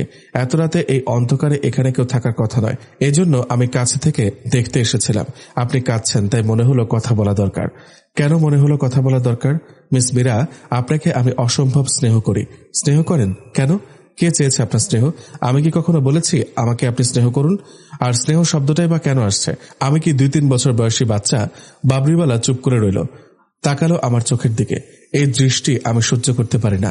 না পারি গ্রহণ করতে, না পারি উপেক্ষা করতে। জ্বলে পুড়ে ছারখার হয়ে যায়। আর কোনো কথা না বলে আমি দ্রুতপদে সেখান থেকে চলে এলাম। অদ্ভুতভাবে খেয়াল করলাম আমার কান্না কমে গেছে। আর কিছুক্ষণ ওর ওপর রাগ ছাড়তে পারলে হয়তো কান্নাটা পুরোপুরি কন্ট্রোলে চলে আসতো। পরদিন সকালে উঠে শুনি বাবরিচুল শহরে চলে গেছে। তার কারণে কষ্ট পাচ্ছে ঠিকই, তবুও তার প্রস্থান আমার বুকের ভেতর সীমাহীন শূন্যতা এনে দিল। মা বলেছে আমরা আর একদিন পরে বাসায় ফিরব। ধীরে ধীরে সবকিছু গুছিয়ে নিচ্ছি। দাদুবাড়ির প্রতি একটা মায়া জন্মেছে আমার। বিয়ের অনুষ্ঠান, ধুমধাম, সবার সঙ্গে কাটানোর সময় আর বাবরিচুলের আশেপাশে থাকা, সব মিলিয়ে আমার জীবনের সবচেয়ে স্মরণীয় মুহূর্তগুলি এই বাড়িতে তৈরি হয়ে থাকলো। বাবরিচুল আমার জীবনে থাকবে না, কিন্তু এই বাড়িতে যতবার আসব তার স্মৃতিগুলো আমাকে এভাবেই পোড়াবে। ছোট চাচাকে আবারও গিয়ে ধরলাম আমি তার সঙ্গে ইউরোপে যেতে চাই, যে কোনো কিছুর মূল্যে হোক। আমাকে যেন উনি তার কাছে নিয়ে যান। চাচা আমাকে বললেন, নিয়ে যাব, তোর বাবার সঙ্গে কথা হচ্ছে, নিয়ে যাব তোকে মা। চাচার এই আশ্বাসটুকু আমার স্বস্তির কারণ।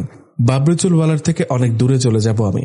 আর কোনোদিন সে আমার দেখা পাবে না, কথা শুনবে না, তার আশেপাশে আমার ছায়াও পড়বে না। বেশ ভালো হবে। কয়েকদিন পর নিজের বাড়িতে এসে আমার প্রথমেই সেদিনের স্মৃতি মনে পড়ে গেল। বাবরিচুল আর আমি দুজনেই ক্ষণিকের জন্য এখানে ছিলাম। আমি তাকে ভেবেছিলাম সিনেমার নায়ক। তার রুমে ফেলে আসা মোবাইল, উফ, এসব স্মৃতি থেকে আমি মুক্তি চাই। আমি আমার আগের জীবনে ফিরে যেতে চাই, কিন্তু যা চাই তা কি কখনো হয়? আমি ধীরে ধীরে একটা মূর্তিতে পরিণত হলাম মনে হচ্ছে। সারাদিন রুমে থাকি। ভার্সিটিতে যাওয়া বন্ধ করে দিয়েছি। খাওয়া দাওয়ার জন্য বের হই না। মা ডাকতে ডাকতে হয়রান হয়ে রুমে এসে ভাত দিয়ে যান। কয়েকদিনের অনিয়মে চেহারাটা শুকিয়ে কাঠ হয়ে গেল। আমি জানি না কেনই বা এমন হয়ে গেলাম।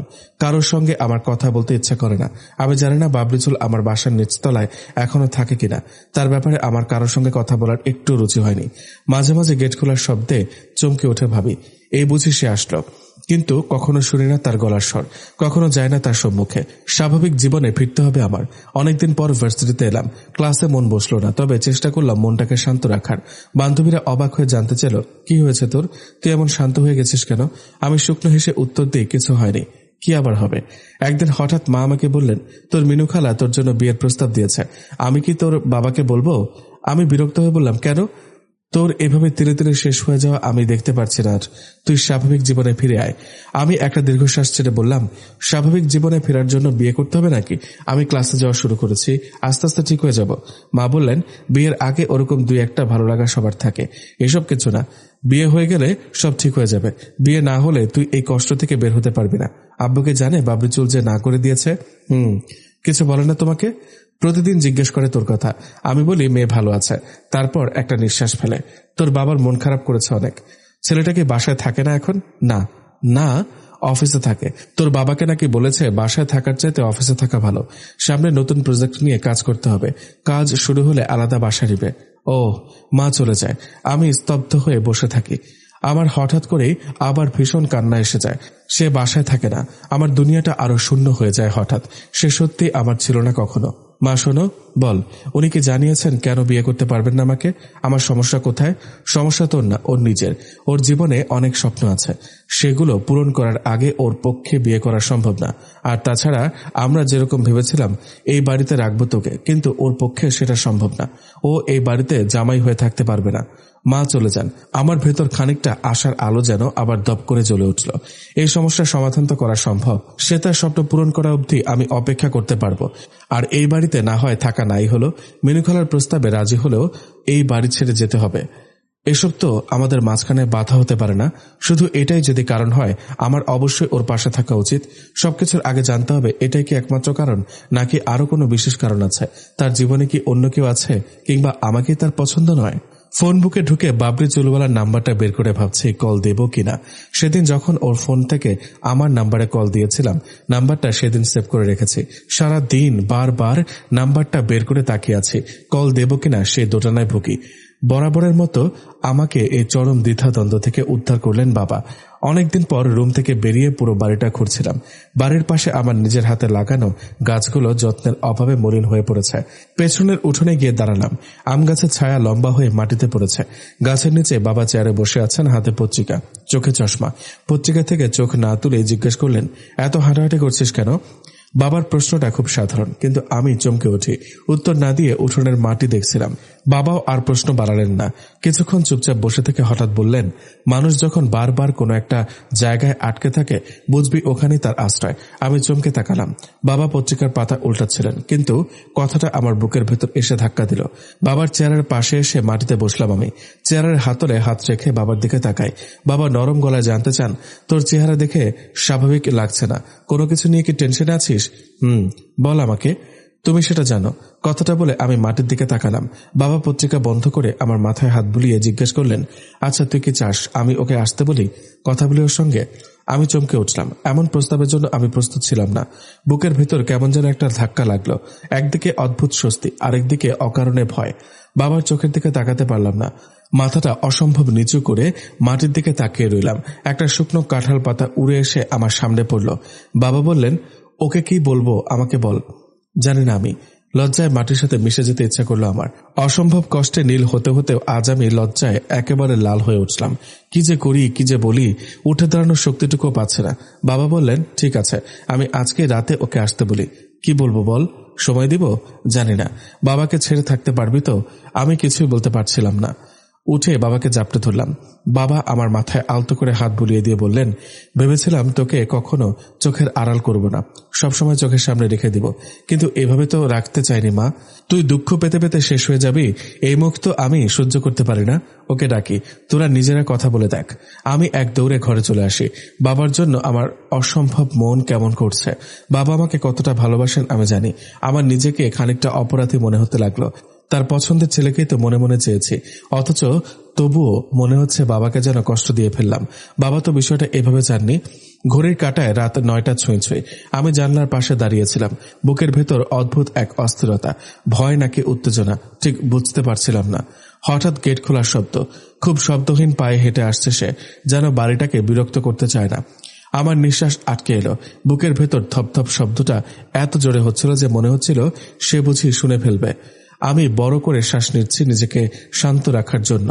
বাবরিচুলকে ড্রয়িং রুমে নয়, বাবার রুমে বসতে বলা হলো। এরপর মা এসে আমাকে ডাকলেন। আমি একটু একটু করে বাবার রুমের দিকে যাচ্ছি, আর বুঝতে পারছি আমার হার্টবিট ক্রমশই বাড়ছে। একদম নিঃশব্দে বাবার রুমের দরজায় এসে দাঁড়ালাম। মাথা তুলে কোনো দিকে তাকানোর দুঃসাহস আমার হলো না। বাবা ডাকলেন, আয় মা, এখানে আয়। বাবা আমাকে টেনে নিলেন নিজের একদম কাছে। তিনি বসে আছেন বিছানায়, আমাকে তার পাশে বসালেন। অন্য পাশে বসিয়েছেন বাবরি চুলওয়ালাকে। মাঝখানে বসে এমন শান্ত ভঙ্গিতে কথা বলছেন যেন আমরা তারই দুই স্নেহের সন্তান। এক মুহূর্তের জন্য তিনি আমাদেরকে দূরত্ব অনুভব করতে দিলেন না। বাবা বললেন, মীরামা, আমি মঞ্জিরকে অনেক পছন্দ করি। আমার দেখা সবচেয়ে ভালো ছেলে ও। এরকম কাউকে খুঁজছিলাম আমি তোর জন্য। এখন সমস্যা হলো, মঞ্জির বিয়ের জন্য প্রস্তুত না। ওর অনেক স্বপ্ন আছে, সেগুলো সে বিয়ের পরে পূরণ করতে পারবে, এরকম আশ্বাস ওকে দিয়েছি আমি। সংসারের বোঝা তোমাদের কারোর ওপরেই আমি চাপিয়ে দিতে চাই না। আমি চাই তোমরা ভালো থাকো, যেভাবে তোমরা চাও সেভাবে ভালো থাকো। মঞ্জির তার স্বপ্ন পূরণ করবে, এতে আমার বা মেয়ের কারোরই বাধা আসবে না। তবুও মঞ্জিল প্রস্তুত না। সে জানে না এই প্রস্তুতি নিতে কতদিন সময় লাগতে পারে, 1 বছর, 5 বছর কিংবা 10 বছর। এখন অপ্রস্তুত অবস্থায় কারো ওপর কিছু চাপিয়ে দেওয়া ঠিক না। আমি আমার জায়গা থেকে যা যা বলার সব বলেছি। এখন তোমরা দুজন কথা বলো, নিজেরা বোঝাপড়ার মাধ্যমে একটা সিদ্ধান্ত নাও। আমার কোনোটাতেই কোনো না নেই। বাবা মাঝখান থেকে উঠে গেলেন, মাকে সঙ্গে নিয়ে বেরিয়ে এলেন রুম থেকে। আমি আর মঞ্জিল পাশাপাশি। আমার দম বন্ধ হয়ে আসতে চাইছে। আমি নিজেকে স্বাভাবিক করতে অসম্ভব লড়াই করে যাচ্ছি। তবুও টের পাচ্ছি আমার নিঃশ্বাসের শব্দ কত দ্রুত আওয়াজ করছে। মিস মীরা। আমি চমকে উঠি, মাথাটা নিচু করতে করতে একদম গলার সঙ্গে লাগিয়ে ফেলি। মিস মীরা, আপনি অনেক নিষ্পাপ মনের একটা মেয়ে, অনেক লক্ষ্মী একটা মেয়ে। আমার জীবনের কোনো অংশেরই কোনো কিছুই আপনি জানেন না। আমি অনেক পোড় খাওয়া মানুষ। আমাকে দেখতে যতটা ইনোসেন্ট আর সুখী মনে হয়, আসলে আমি এ জীবনে বহু ঝড় ঝাপটা সয়ে আসা একটা ছেলে। আমি স্থির হয়ে আছি, একটুও নড়াচড়া করার সাহস পাচ্ছি না। পাশাপাশি দাঁড়িয়ে দুজন মানুষ, অথচ দুজনে কেউ কারো মনের খবর জানি না। সে বলল, আমার পড়াশোনার খরচ কেউই দিতে চাইতো না। ভাইয়ারা সবাই চাইতো আমি তাদের মতো মাঠে কাজ করে সংসারের হাল ধরি। আমি সবসময় বড় স্বপ্ন দেখে এসেছি, মানুষের বাসায় থেকে তাদের বাচ্চাদের পড়িয়ে নিজের পড়াশোনা চালিয়েছে। কিন্তু আমার জীবনে অনেক অপমানজনক অধ্যায় আছে। কত মানুষের খোঁটা, অপবাদ আর লাঞ্ছনা সহ্য করেছে জীবনে। গরিব হওয়ায় কেউ 2 পয়সার দাম দিত না। আমি সারা জীবন প্রতিজ্ঞা করেছি, একদিন অনেক বড় হব। আমার ক্যারিয়ারের এখনো কিছু শুরু হয়নি, বহুদূর যাওয়া বাকি। আমি সেই জায়গায় পৌঁছালে সবার সব অপমানের জবাব দেওয়া হয়ে যাবে। আমার মতো একটা ছন্নছাড়া লোককে কেনই বা আপনার বাবা পছন্দ করলেন আমি জানি না। আমি যদি কখনো আপনাকে কষ্ট দিয়ে থাকি, মাফ করবেন আমাকে। আমি কি বলবো বুঝতে পারছি না। আমার ভয় হচ্ছে সে হয়তো আর কিছু না বলে চলে যাবে। গত 2 ঘন্টা ধরে নিজেকে প্রস্তুত করেছে তার সঙ্গে কথা বলার জন্য, অথচ এই মুহূর্তে কিছুই বলতে পারছি না। কাঁপা কাঁপা কণ্ঠে বললাম, আপনার আর কিছু বলার নেই? সে একটা শ্বাস ফেলে বলল, বলার থাকলেই বাকি। আমি আমাকে আমার যোগ্য মনে করি না। শুধু চেহারা আর চরিত্র ভালো হলেই হয় না, ক্যারিয়ার থাকতে হয়। একটা রাজকন্যাকে রাজরানী বানানোর সামর্থ্য থাকতে হয়। আমার স্ত্রীকে আমি কখনো তার বাপের টাকায় ফুটানি করা দেখতে পারবো না। আবার শ্বশুর বাড়িতে নিজের সংসারে ফেলে রাখতেও পারবো না। আমি যেদিন বিয়ে করব সেদিন আমার নিজের বাসায় আমার স্ত্রী রানী হয়ে আসবে, যেখানে পুরোটাই থাকবে তার রাজত্ব। 2 কামরার সংসার হোক বা 10 কামরার, সে পুরো বাড়িতে রাজ করবে। তার মায়ের সংসারে পুতুল হয়ে থাকলে সেটা আমি মানতে পারবো না। আপনি কখনো ভাববেন না যে আমি আপনাকে পছন্দ করিনি বা নিজেকে তুচ্ছ ভাবার কারণ নেই। আপনি অনেক বেশি কিছুর প্রাপ্য, যার সিকিভাগও আমার নেই। আমি কিছু একটা বলতে যাচ্ছিলাম কিন্তু বললাম না। তাকে সুযোগ দেওয়া উচিত। সে আরো কিছুক্ষণ পর বলল, এত কিছু আঙ্কেলের সামনে বলতে পারেনি। তিনি তার জায়গা থেকে সঠিক, আমিও আমার জায়গা থেকে। আমার স্ত্রী আমার ঘরের রানী। আমি যেদিন রাজা হব সেদিনই সেটা সম্ভব হবে। আর কবে তা হবে সেটা আমার পক্ষে বলা সম্ভব নয়। আমি আঙ্কেলের মনে কষ্ট দিয়েছি জেনে শুনে, এর জন্য আমি আপনার কাছে ক্ষমা চাই। খানিকক্ষণ থেমে জিজ্ঞেস করল, আপনি কিছু বলতে চান মীরা? আমি চমকে উঠে তার দিকে তাকালাম, সেও তাকালো আমার চোখের দিকে। অসহ্যকর একটা মুহূর্ত। ইচ্ছে করলো ঝাঁপিয়ে পড়ে তাকে ভয়ঙ্কর রকম ভাবে জড়িয়ে ধরি, এত শক্ত করে জড়িয়ে ধরি যাতে আর কখনো নিজেকে ছাড়াতে না পারে। কিন্তু তা সম্ভব নয়। আমি ধীরে ধীরে চোখ সরিয়ে নিলাম। সে আবারও জানতে চাইল, কিছু বলবেন না? আমি অকস্মাৎ চোখে চোখ রেখে জানতে চাই, চোখের ভাষা পড়তে পারেন আপনি? না, পারে না। শেখা উচিত, শিখব। আমি আসি। আর কিছু বলার সুযোগ না দিয়ে সে বেরিয়ে যায়। ড্রয়িং রুমে গিয়ে বাবার সঙ্গে কিছুক্ষণ সৌজন্যতা সূচক কথা শেষ করে বেরিয়ে যায় বাসা থেকে। আমি বাবার রুমের একটা চেয়ারে হেলান দিয়ে বসি। মিশ্র অনুভূতি হচ্ছে আমার। তার কথাগুলো নেগেটিভ অর্থের হলেও কথায় তেজ ছিল না এতটুকুও, বরং থেকে থেকে তার গলার স্বর দুর্বল হয়ে পড়েছিল। নিছক হীনমন্যতা বোধ নয়, বরং ব্যথার তীব্রতা। তবে তার এই পুরো ব্যাপারটা আমাকে এক অদ্ভুত শক্তি জোগাল। আমি আর কষ্ট পাচ্ছি না, বরং মনে হচ্ছে তাকে মুক্ত করে দেওয়া উচিত। মাঝখানে কিছু কিছু সিদ্ধান্ত সময়ের উপর ছেড়ে দেওয়া ভালো। বাবার রুমের বুকশেলফ থেকে একটা বই নিয়ে পাতাগুলো উল্টাতে থাকি আমি। অনেকক্ষণ সময় পার হয়ে যায়, কেউ আসে না রুমে। একসময় মা এসে বললেন, যা ভাত খেয়ে নে। আমি নিঃশব্দে ডাইনিং টেবিলে এসে বসি। অল্প কিছু ভাত খেয়ে নিলাম। ভাবনা জুড়ে শুধুই সে। আমি আজ থেকে চেষ্টা করব তাকে আমার ভাবনা থেকে বের করে আনার। পেট ভরে ভাত খেয়ে বিছানায় এসে কাঁথা জড়িয়ে শুয়ে পড়ি। সময় গড়ায়। ভার্সিটিতে যাই, মন দিয়ে ক্লাস করি। ক্লাস শেষে বন্ধুরা মিলে সবাই আড্ডা দেয়, ফুচকা খায়। তারপর রিক্সা করে বাসায় ফিরে আসি। বিকেলটা কাটে ঘুমে, সন্ধ্যাটা পড়ার টেবিলে। রাত্রিবেলা পছন্দের কোনো বই পড়তে পড়তে ঘুমিয়ে পড়ি। চেষ্টা করছি আমার স্বাভাবিক জীবনে ফিরে আসার। সেই পুরনো আমিটাকে নতুন করে ফিরে পাওয়ার চেষ্টায় এক একটা মুহূর্ত পার করছি আমি। মাঝে মাঝে মা এসে পাশে বসেন। ইনিয়ে বিনিয়ে সে বিয়ের প্রসঙ্গে চলে যান। তার বান্ধবীর ছেলেটা কেন ভালো, একবার আমি কথা বলা উচিত, এসব বলেন। আমি প্রত্যেকবারই এড়িয়ে চলি। তারপর আমার নিজের জীবন নিয়ে ব্যস্ত হয়ে পড়ি। বাবরিচুল আমার জীবনের একটা অংশ মাত্র, কিন্তু পুরো জীবন না। সে আমাকে রিজেক্ট করেছে বলে আমার জীবন থেমে যেতে পারে না। কিছুটা কষ্ট পাওয়া উচিত। তাই বলে জীবনের সবকিছু বন্ধ করে ধ্বংস হয়ে যাওয়ার মতো বোকা মেয়ে আমি নই। একদিন ভার্সিটি থেকে ফিরে ডিং ডিং করে সিঁড়ি দিয়ে উঠছি। হঠাৎ খেয়াল হলো ড্রয়িং রুমে কেউ বসে আছে। আমি ঝুঁকে দেখার চেষ্টা করলাম। বাবরিচুল। হয়তো কোনো কাজে এসেছে, পাত্তা দিলাম না। সোজা নিজের রুমে চলে আসলাম। বেশ কয়েকবার জানলা দিয়ে বাইরে উঁকি ঝুঁকে মারছিলাম আমি, তবে নিজের কাজ ফেলে রাখলাম না। গোসল সারলাম, হেয়ার ড্রায়ার দিয়ে চুল শুকিয়ে সুন্দর একটা হেয়ার স্টাইল করলাম। বড্ড ক্ষুধা পেয়েছে। ভাত খেতে নিচতলায় নেমে দেখলাম আব্বু আর বাবরি চুলওয়ালা টেবিলে বসে ভাত খাচ্ছে। আমাকে দেখে বাবা বললেন, কখন আসলি? আধ ঘন্টা হয়ে গেছে। আমি কোনো কিছু ভ্রুক্ষেপ না করে চেয়ার টেনে বসে পড়লাম। বাবরি চুল মাথা নিচু করে খাবার খাচ্ছে। জিজ্ঞেস করলাম, কি অবস্থা আপনার, ভালো আছেন? সে খাবার মুখে নেওয়া অবস্থায় মাথা উঁচু করে তাকালো। আমি ভ্রু নাচিয়ে জিজ্ঞেস করলাম, ভালো আছেন? অনেকদিন পর দেখা। ভালো আছি। আমি উচ্চস্বরে ডাকলাম, ও মা, এক প্লেট ভাত দাও। মা বলল, তুই প্লেট নিয়ে যেতে পারিস না? দাও না গো, বেশি ক্ষুধা লেগে গেছে আজকে। প্লেট আনতে গেলে পরিশ্রম হবে, আরো ক্ষুধা লাগবে। পাগলের কথা, এত বড় মেয়ে নিজে নিজে কিচ্ছু করবে না। মা বিড়বিড় করতে করতে একটা প্লেট দিয়ে গেলেন। আমি ভাত বেড়ে নিলাম। এক পিস লেবু, এক পিস মাছ আর সামান্য সবজি নিয়ে বাবাকে বললাম, আমি উঠে গেলে বিষয়টা কি খারাপ দেখাবে? আব্বু বললেন, এখানেই বসে খা। উঠবি কেন? রুমে যাই, কার্টুন দেখতে দেখতে খাবো ভাত। ঠিক আছে, যা। মূর্তির সামনে বসে খাওয়ার চাইতে কার্টুন দেখতে দেখতে ভাত খাওয়া ভালো। কথাটা বলতে বলতে ভাতের প্লেট নিয়ে আমি সিঁড়ি দিয়ে দ্রুত উঠে এলাম। তাদের দিকে না তাকিয়ে আমি বেশ বুঝতে পারলাম বাবরিচুল হতভম্ব হয়ে বাবার দিকে তাকিয়ে আছে। বিষয়টা কল্পনা করে আমার হাসি চলে এলো। রুমে এসে কার্টুন ছেড়ে ভাত খেতে বসলাম। আমি জানি এই মুহূর্তে কার্টুন না ছাড়লে আমার তার কথা মনে পড়বে।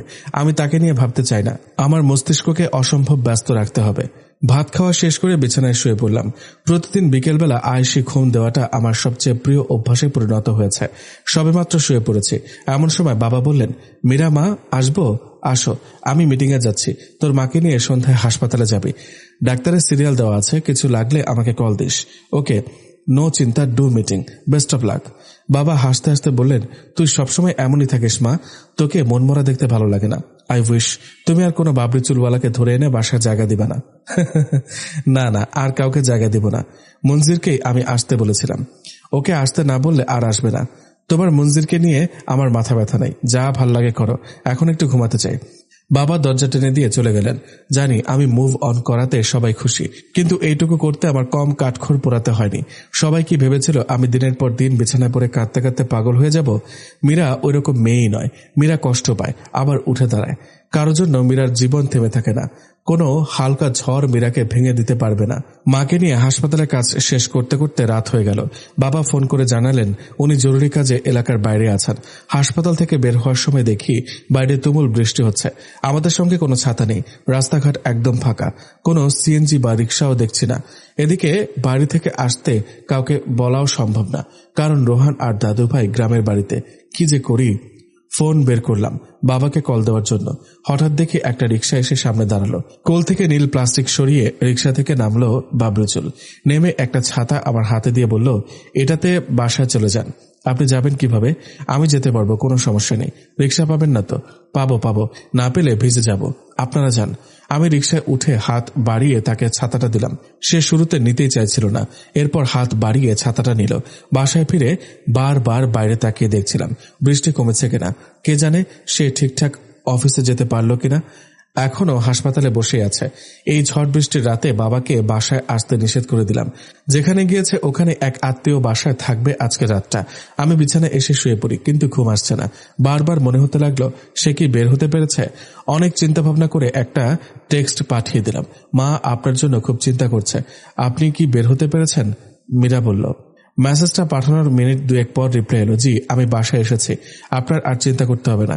আমি ভ্রুকুচকে রিপ্লাই দিলাম, আমি চিন্তা করছি আপনাকে কে বলল? বললাম তো আমার মা আপনার জন্য চিন্তা করছে। আপনার মা আমার জন্য তরকারি গরম করতে গেছে, সো ডোন্ট ওয়ারি। মানে? আমি দ্রুত দরজা খুলে সিঁড়ির কাছে এসে দেখলাম নিচতলায় লাইট জ্বলছে, মা রান্না করে, আর ড্রয়িং রুমে বসে আছে বাবরিচুল। শিট, কিন্তু এই অসময়ে উনি এখানে কেন? এখানে আসবে সেটা কি আমি জানতাম নাকি? আশ্চর্য, সে কি ভেবেছে আমাকে নিয়ে? ধ্যাৎ।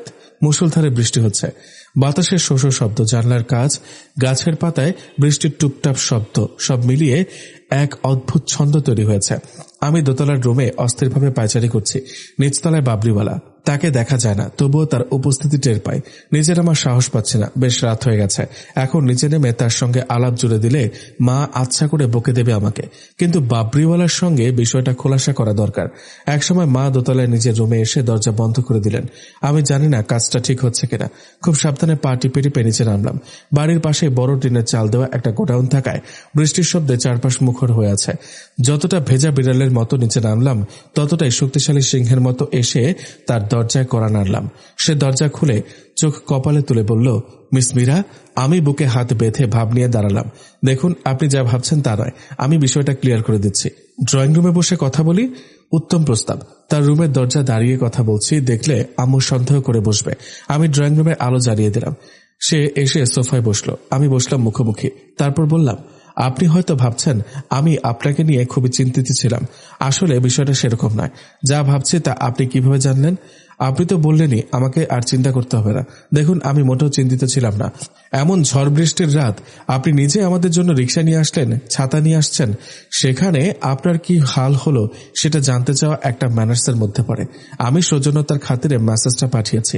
বাবরিচুল মাথা ঝাঁকিয়ে বলল, বেশ তো, ধন্যবাদ। এখন হয়তো ভাবছেন মায়ের কথা কেন বলছি।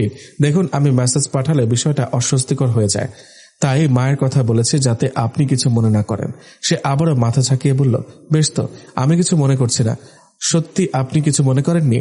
করিনি। আপনারা বের হবার পরই একটা রিক্সা পেয়ে যায়। অফিসের ওখানে গিয়ে দেখি বিল্ডিং এর মেইন গেট ভেতর থেকে বন্ধ। মেইন গেটের চাবি আমার কাছে ছিল না। ওখানে সবসময় দারোয়ান থাকে। আজ দারোয়ানকে ফোন দিয়েছিলাম অনেকবার। বৃষ্টিতে তো আর বাইরে দাঁড়িয়ে থাকা যায় না।